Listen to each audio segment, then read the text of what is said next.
Olá, tudo bem? Eu sou o professor Antônio Mercedes, estou aqui para mais uma videoaula da série Resolução de Questões. Aula esta de contabilidade de custos, contabilidade gerencial, desafio 2. Já apresentamos isso anteriormente e, como ficou acertado, nós estamos apresentando agora respostas comentadas, ok? Esta aula é dedicada para você, que é aluno universitário, para você que está se preparando para concurso público e para você que quer se aprimorar um pouco mais nesses conhecimentos. Queria dizer que é um prazer imenso ter você aqui novamente no nosso canal. Pense sempre, estudar é preciso, pois somente assim as coisas ficam um pouco mais fáceis. Já preparou seu ambiente de estudo? Evite que qualquer coisa prejudique a sua atenção. Vamos lá. A nossa agenda de hoje, desafio 2, são 10 questões de assuntos diversos, né? Vamos apresentar respostas comentadas.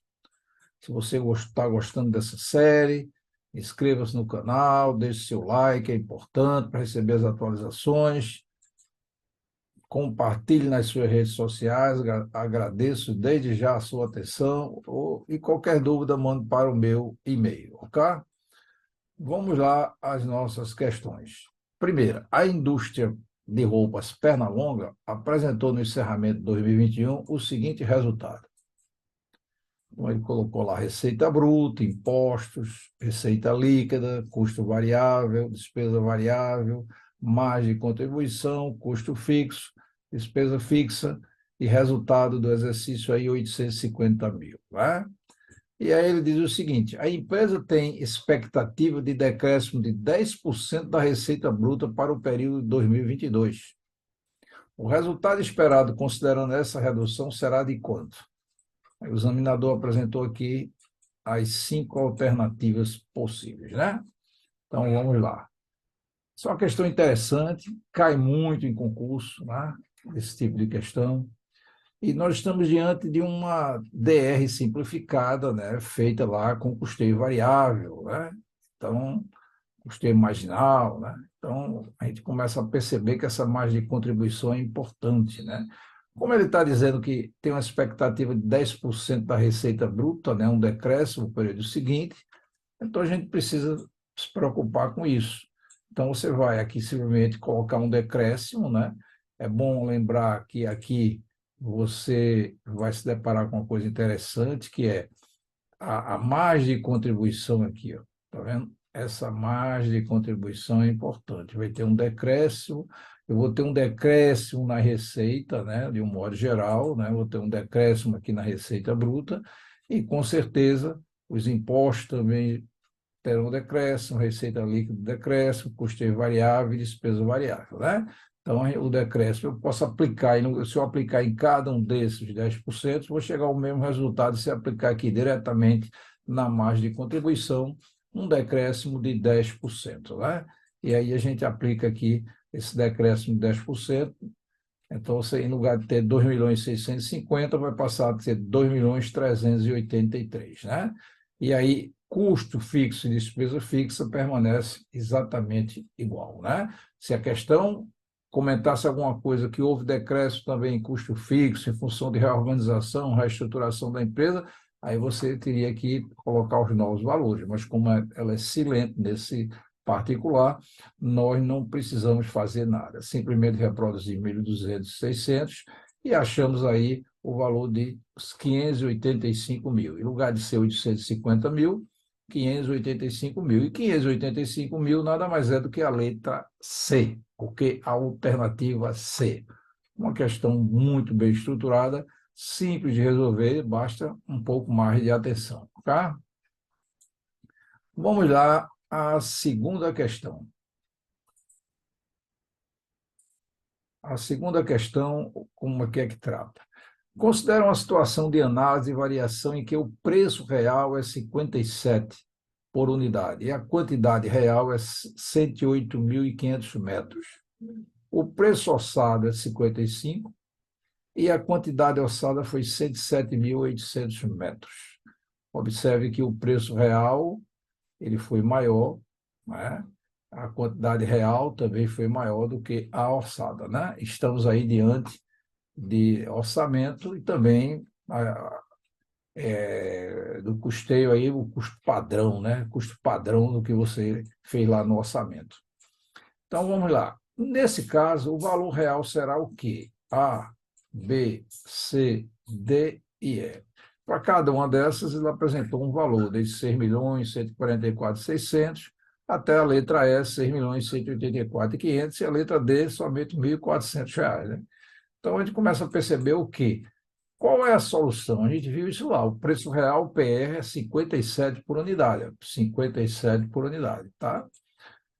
A quantidade real também lhe foi dada, 108.500 metros.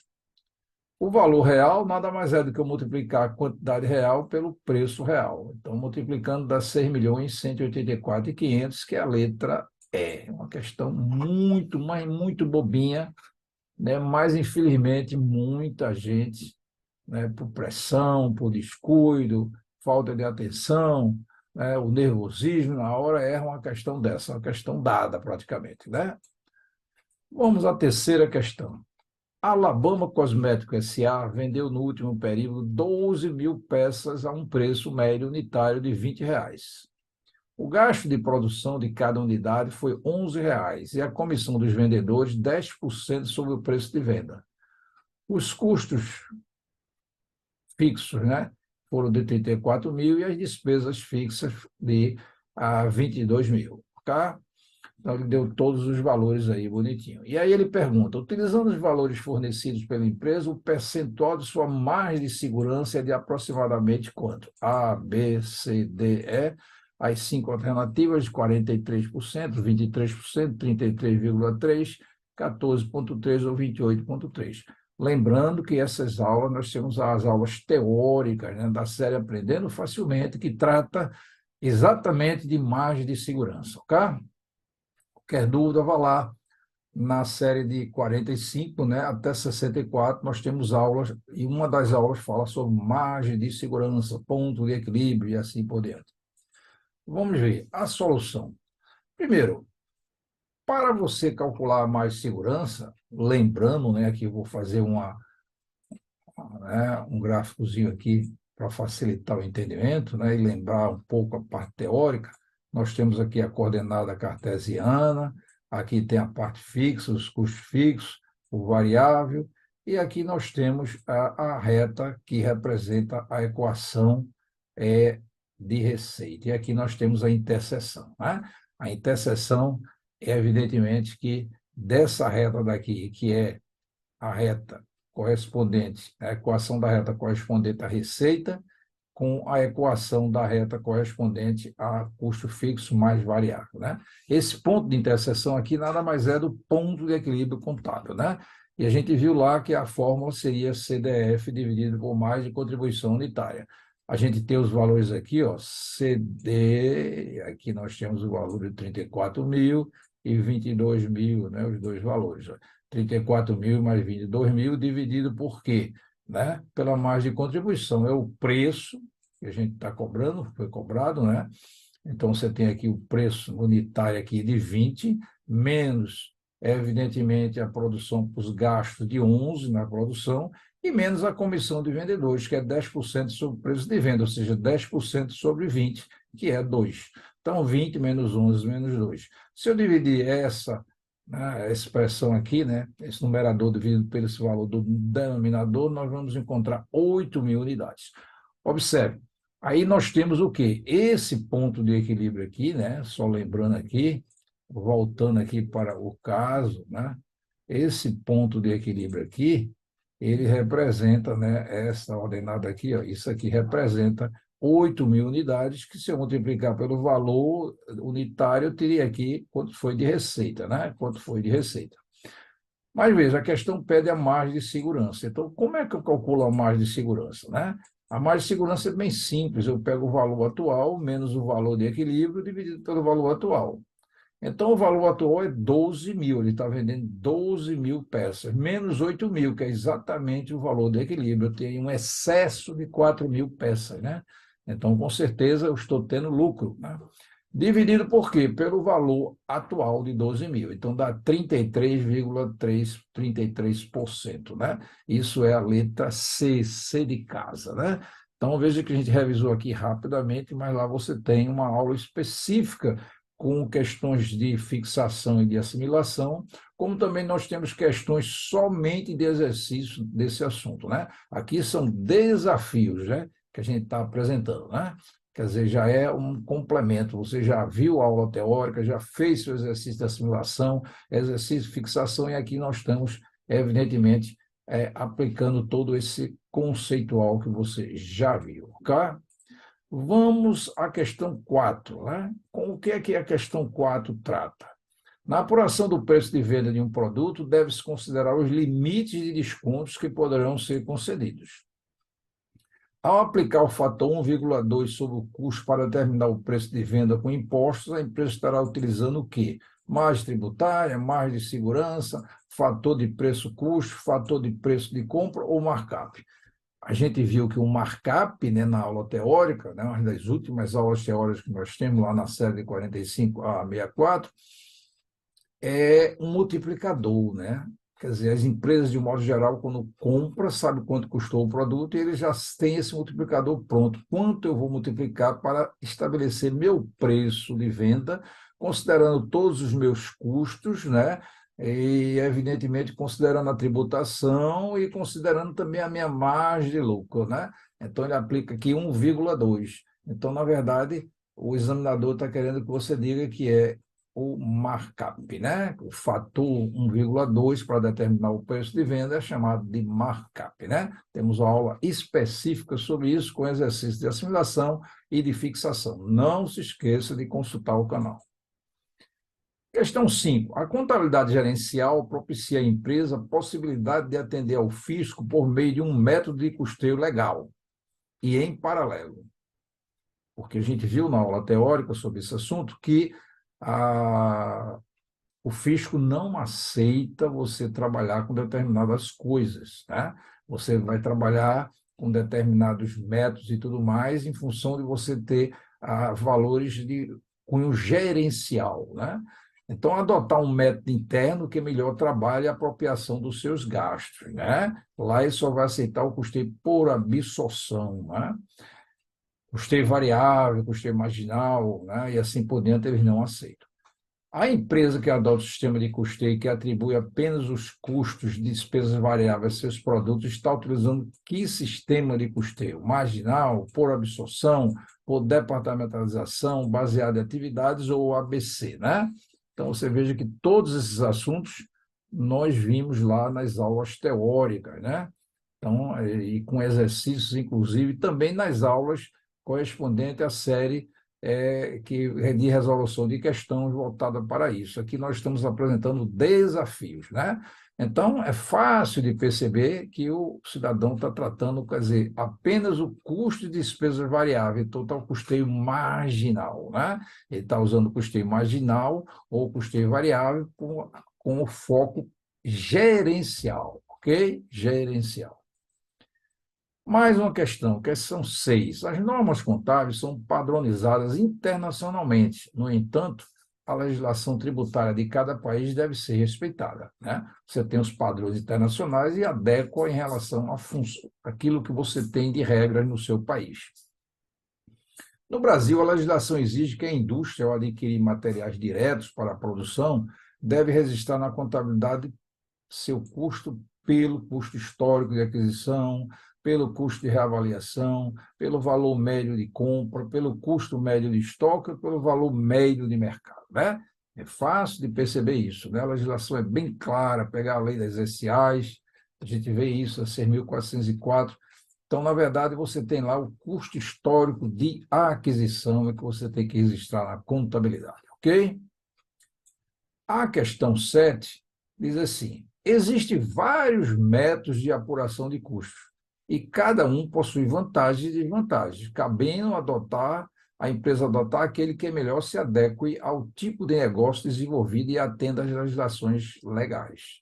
Nós temos uma aula específica fazendo comparações entre os métodos de custeio, né? Principalmente variável e por absorção. Então, o método de custeio baseado em atividade tem como vantagens exceto, né? Então, o baseado em atividade muito cuidado com essa palavrinha exceto. Quer dizer, baseado em atividades tem um monte de vantagens aqui, exceto uma. Primeira, ser um mecanismo de controle de custo ou preparar um quadro detalhado das atividades da empresa, custo dos produtos mais exatos e confiáveis, organização psicológica dos funcionários, interação entre pessoas de áreas diferentes e permitir determinar custos de canais e clientes ao mapear as atividades relacionadas, né? Então, quando a gente está tratando aqui com esse tipo de custeio baseado em atividades, a gente viu que tem aquela regrinha aqui que a gente trabalha, né? Você tem aqui os recursos, aqui você tem as atividades envolvidas na produção e aqui você tem seus produtos, né? Então, as atividades precisam de recursos para a consecução dos produtos, mas nem todos os produtos, evidentemente, na sua fabricação, precisam de todas as atividades e nem de todos os recursos, ok? Então, a gente viu isso na aula teórica sobre o ABC, né? Então, observe que uma dessas opções, ela não é vantagem nenhuma, né? Ela não está enquadrada em vantagem, né? E aí está a letra C, a organização psicológica dos funcionários. Isso aí não tem nada, isso aí é com a área de recursos humanos, né? Que deve tratar disso, né? Mas jamais a parte contábil ou a parte de contabilidade gerencial não se envolve com isso, né? Então, a organização psicológica dos funcionários não tem nada a ver com o ABC. Os outros itens, todos eles são vantagens do ABC, né? Existem inúmeras vantagens. Questão 8 diz assim: a empresa Donato Limitada identificou que seu maior concorrente oferece o mesmo produto por um valor de 40% menor. Então, você está vendendo por 100 e o cara vende 40% a menos do que você. E resolveu rever seus custos para verificar a possibilidade de redução do preço de venda. Nós temos uma aula que fala sobre isso, sobre precificação, né? Então, você tem o seu preço de venda e o seu concorrente vende mais barato. O que eu devo fazer? A primeira coisa é revisar toda a sua cadeia de produção, para ver onde você pode enxugar, né? Você pode reduzir custos, né?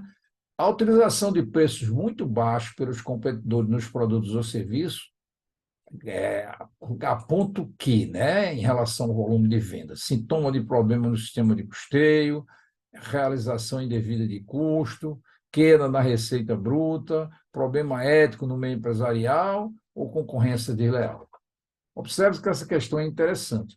Às vezes você vai na sua empresa enxugar todos os custos possíveis e vai chegar à conclusão que você não vai, de jeito nenhum, competir com aquele seu concorrente a nível de preço. Você pode competir com qualidade, um produto melhor e assim por diante, né? Até porque o seu concorrente pode estar agindo de maneira desleal, esse concorrente pode estar, evidentemente, sonegando impostos, né? Ou seja, não está atendendo às regras do fisco, e um monte de coisas pode acontecer com isso aí, certo?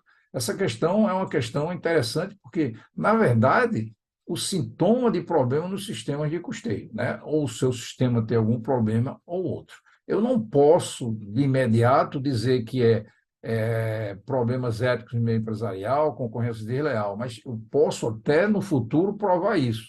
Mas, a prioristicamente, eu vou pensar que os sintomas de problema no sistema de custeio, ou no dele ou no meu.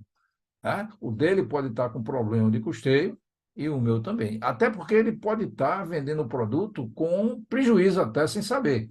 Ele pode ter um sistema de custeio que não está dizendo a ele exatamente esse prejuízo, né? Mas pode ser que ele esteja vendendo tendo prejuízo sem até saber, né? Ou então ele está exatamente tentando prejudicar os concorrentes vendendo mais barato para tirar do mercado e depois ele ficar sozinho e poder no monopólio aumentar os preços, né?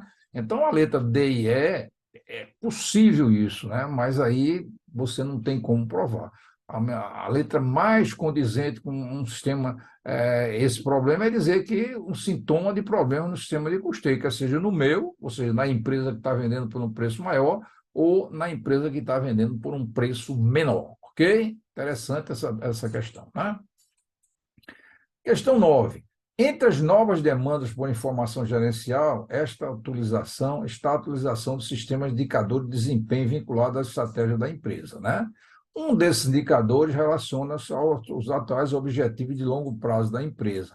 Aí botou ABC, IRFS, BSC, PCGA e ABM.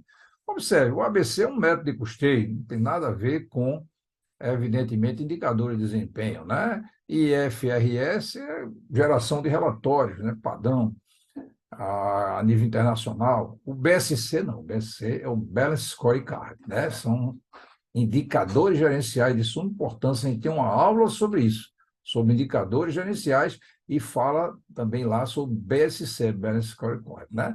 PCGA, Planejamento e Controle, ABM também, né? Ou seja, administração à base de atividades, certo? Então, a única resposta condizente, até essa questão é uma questão fácil, né? O BSC, Balance Scorecard, né? Observe que ele utilizou só siglas, né? Às vezes, em concurso, você não pode utilizar somente siglas. Se eu botar ABC, eu tenho que dizer o que é ABC. Se eu botar IFRS, eu tenho que dizer o que é IFRS. Senão, você pode dar é, questionamentos, ou seja, recursos podem ser, evidentemente, lançados contra essa questão, né?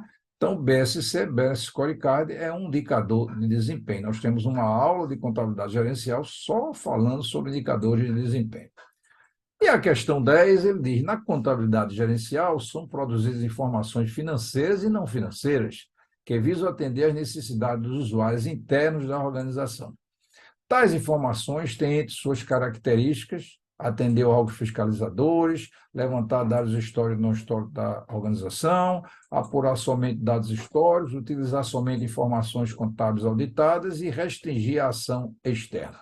Observe, a contabilidade gerencial, ela usa todo o manancial, ou seja, tudo de dado que você tem, todos os dados históricos e não históricos. Por quê? Porque ela não está preocupada em atender o fisco, ela está preocupada em entender as regras internas da empresa, ou seja, aspectos gerenciais da empresa, utilizando-se dos dados da contabilidade, ok? Então, na verdade, as informações têm característica? Tem, e é justamente essa, levantar dados históricos e não históricos das organizações. Esse aqui é importante, né? Apurar somente dados históricos é feito legal. Atender ao fiscalizador é feito legal. Utilizar somente informações contábeis auditadas, também legal. E restringir a ação interna, também não, né? A ação externa também não, né? Então, na verdade, é levantar dados históricos e não históricos da organização, a função das informações financeiras e não financeiras na contabilidade gerencial. Essas informações elas são de uso interno, né? Você jamais vai mostrar isso para nenhum órgão fiscalizador, ok? Então, com isso, nós vimos 10 questões envolvendo contabilidade de custo, contabilidade gerencial, de suma importância.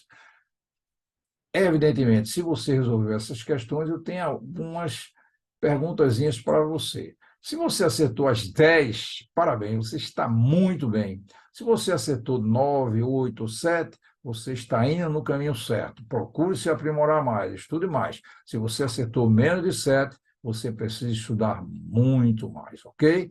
Está muito aquém do nível que é necessário para você fazer um bom exame e assim por diante. Tá? Se você gostou desta aula, das aulas anteriores de Desafio 1 e Desafio 2, agora inscreva-se no canal, ative lá o sininho, é importante para você receber as atualizações do canal, compartilhe nas suas redes sociais e qualquer dúvida, mande para o meu e-mail am6@gmail, que teremos imenso prazer em atendê-lo, ok? Foi muito bom ter você aqui mais uma vez no nosso canal. Caso você tenha alguma dúvida, você tem nosso endereço. Lembre-se que nós estamos aqui para servir. Fico muito feliz com o seu progresso, né? O seu progresso é importante. A cada dia eu espero contar com você numa próxima aula e que você progrida sempre, ok? Progresso significa felicidade, ok? Alegria, contentamento. E Deus abençoe você sempre.